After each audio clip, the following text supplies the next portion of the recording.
BitLocker versus Cryptomator. Why I use both, and when you should too. Hi everyone, Leo Notenboom here for askleo.com. Got this interesting question the other day.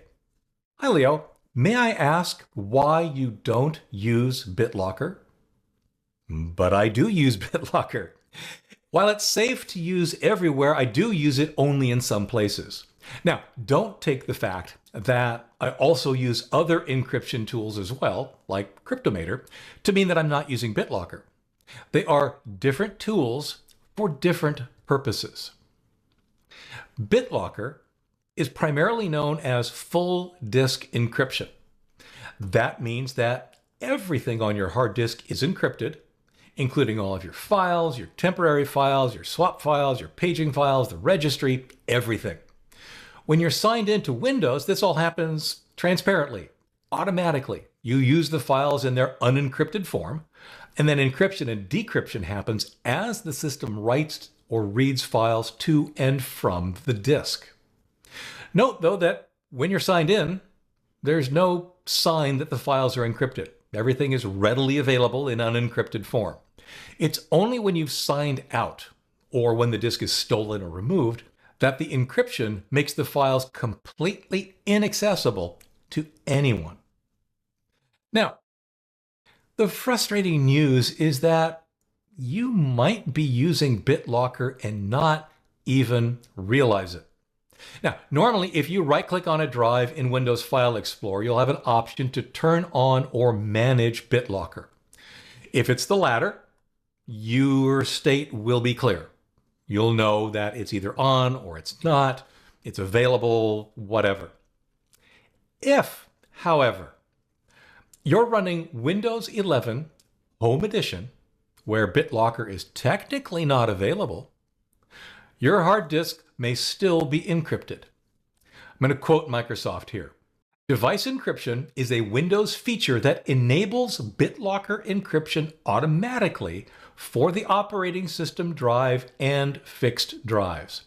It's particularly beneficial for everyday users who want to ensure their personal information is safe without having to manage complex security settings. When you first sign in or set up a device with a Microsoft account or a work or school account, device encryption is turned on and a recovery key is attached to that account. If you're using a local account, device encryption isn't turned on automatically. Unlike BitLocker drive encryption, which is available on Windows Pro, Enterprise, or Education editions, device encryption is available on a wider range of devices, including those running Windows Home. But it's transparent. The only way to see if this encryption has actually been enabled on your machine is to visit the Settings app. Within the privacy and security settings, look for device encryption. If that setting isn't present, your device doesn't support it.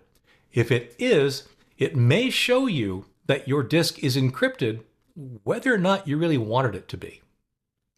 Now, with that out of the way, my rule of thumb is actually pretty simple. I use BitLocker on portable devices, and I turn it off everywhere else. Here's why I think that way. Portable devices, like my laptop, are subject to loss and theft as I travel. BitLocker gives me an additional layer of protection for all the data on my laptop. My data is visible only if I'm signed in. Otherwise, there's just nothing a thief could do to access what's there. Now, other devices, like my desktop, they're just not subject to the same risk. One thing BitLocker, or any whole disk encryption, prevents is forensic data recovery. I leave it off because the threat of theft of these machines is low, and I prefer to have the possibility of other forms of data recovery to remain. And that could be as simple as just being able to connect the drive to a different machine, which, while possible with BitLocker turned on, is significantly easier with BitLocker turned off.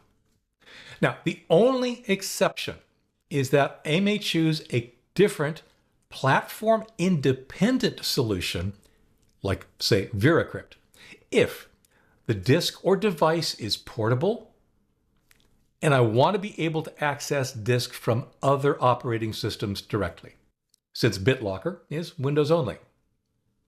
Okay, but I also use Cryptomator. Now, while it certainly is possible to use Cryptomator only locally, I use it specifically to encrypt some data that I put in the cloud.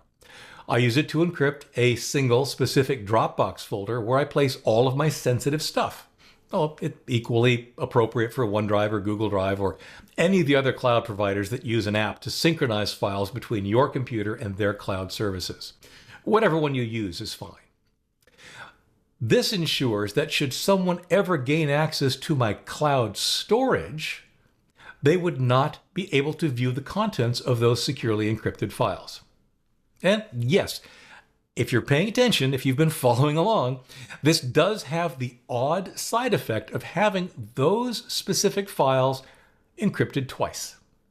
Once by Cryptomator, and then once again by BitLocker as it's all written to the disk. There's really no harm in this little bit of redundancy for those specific files. Now, bottom line here, and I want to really reiterate the importance of this. Please understand whether your hard disk is using BitLocker or device encryption, as I described earlier. If it is, make absolutely certain you've got your recovery key securely saved somewhere. Ultimately, whether you need BitLocker whole disk encryption is a decision you need to make based on your own risk assessment. My rule of thumb is a fine start, but your needs might be different. My guideline for Cryptomator is a little clearer. If you're putting anything you consider to be sensitive in cloud storage, then encrypt it. Cryptomator is a fine tool for exactly that. For updates, for comments, for links related to this topic and more, visit askleo.com/178937. I'm Leo Notenboom, and this is askleo.com. Thanks for watching.